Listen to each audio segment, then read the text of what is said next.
Musim Moto3 tahun ini benar-benar mengalami lonjakan perhatian yang tak biasa. Bukan hanya sekedar kelas pembuka sebelum Moto2 atau MotoGP, Moto3 kini justru menjadi magnet tersendiri bagi penonton global. Banyak pandit MotoGP sepakat musim ini Moto3 menghadirkan drama, rivalitas, dan kualitas balapan yang bahkan di beberapa seri terasa lebih hidup dibandingkan kelas di atasnya. Alasan utamanya jelas, peta persaingan pembalap muda yang semakin merata dan brutal. Hampir di setiap seri nanti, tak ada satupun bukan soal siapa yang paling cepat di atas kertas, tapi siapa yang paling cerdas, membaca situasi dan berani mengambil resiko di momen krusial. Salah satu faktor terbesar yang membuat Moto3 melonjak drastis adalah rivalitas panas antara Uriarte dan Veda.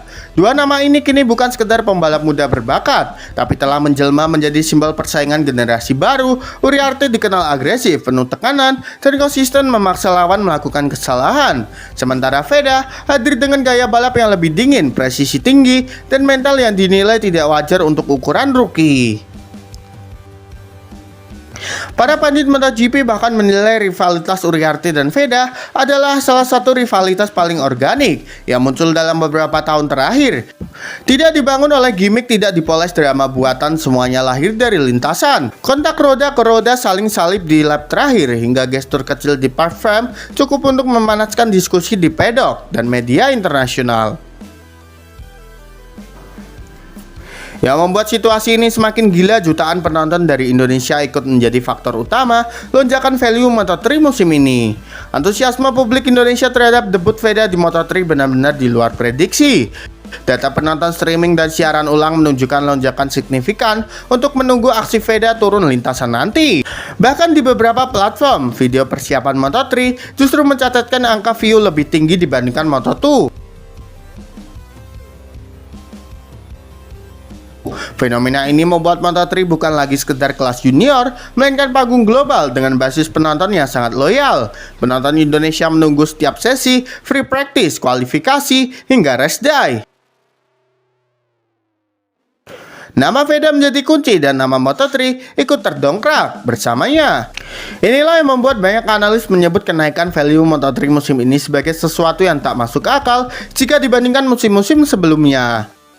Dampaknya terasa langsung ke sektor sponsor. Menariknya, kelas Moto3 musim ini justru dinilai lebih dominan secara sponsor dibandingkan Moto2. Banyak brand-brand melihat Moto3 sebagai investasi jangka panjang, pembalap muda, pasar Asia yang besar, serta engagement penonton yang aktif di media sosial. Helm, livery, motor, hingga aparel tim Moto3 kini dipenuhi logo sponsor yang tak kalah besar dari kelas menengah.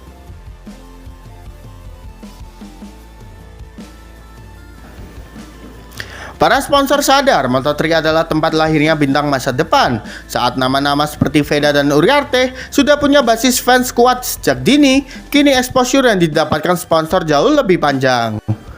Mereka tidak hanya membeli ruang iklan, tapi membeli cerita perjalanan seorang pembalap dari nol hingga puncak.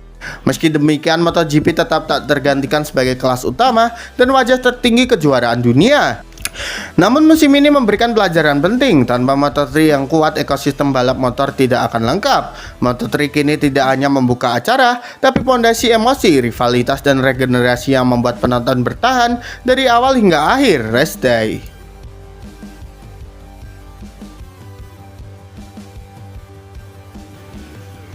Dengan rivalitas panas, pembalap muda bermental baja, dukungan masif dari Indonesia, serta perputaran sponsor yang agresif, Moto3 musim ini resmi naik kasta.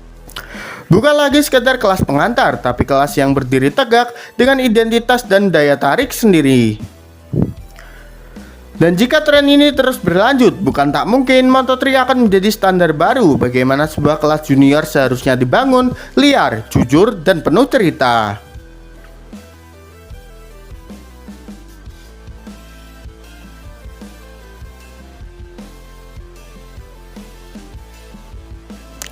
Honda Asia diserbu sponsor, efek Veda terus beri keuntungan nyata. Musim balap tahun ini menjadi titik balik besar bagi Honda Asia. Untuk pertama kalinya dalam sejarah, tim ini tidak lagi dipandang sebagai sekedar jalur pembinaan pembalap muda, melainkan sebagai aset komersial bernilai tinggi di pedok balap dunia. Sorotan itu datang bukan tanpa sebab. Kehadiran Veda di Moto3 terbukti memberikan efek nyata yang langsung terasa, bukan hanya di lintasan, tetapi juga di ruang rapat para sponsor. Honda Asia musim ini mengalami lonjakan ketertarikan sponsor yang belum pernah terjadi sebelumnya. Logo baru bermunculan di fairing motor, baju balap, hingga backdrop media. Beberapa analis bahkan menyebut Honda Asia kini menjadi salah satu tim dengan branding terkuat di kelas Moto3. Sejajar dengan tim-tim Eropa yang sudah puluhan tahun mendominasi pasar sponsor. Efek terbesar jelas berasal dari fenomena Veda. Debutnya di Moto3 bukan hanya soal performa, tetapi soal dampak. Setiap kali Veda turun lintasan, angka engagement melonjak tajam. Media sosial Honda Asia mencatat peningkatan interaksi berlipat. Sementara tayangan ulang dan klip on board, Veda menjadi konten paling banyak dicari, khususnya oleh penonton Asia Tenggara.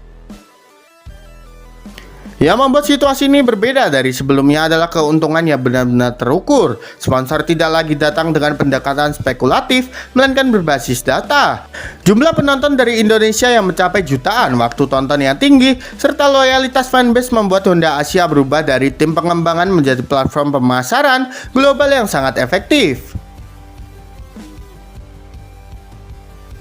Menariknya, dominasi sponsor di Honda Asia musim ini juga mengungguli beberapa tim Moto2.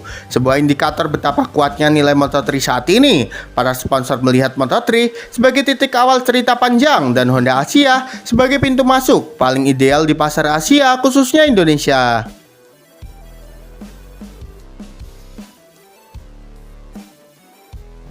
Meski MotoGP tetap menjadi panggung utama, para analis sepakat bahwa Honda Asia adalah salah satu pemenang terbesar musim ini dari sisi bisnis dan branding. Keuntungannya diraih bukan bersifat sementara, melainkan membentuk fondasi jangka panjang, relasi sponsor, kepercayaan pasar, dan citra tim yang kini jauh lebih prestisius.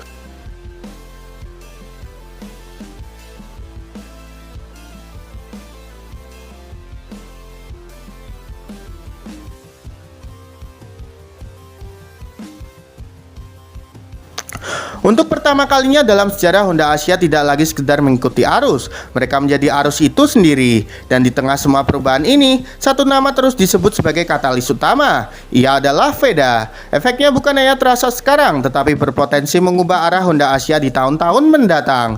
Jadi menurut kalian, apakah Veda benar-benar bisa mengubah Moto3, gengs? Yuk berikan pendapat kalian di kolom komentar.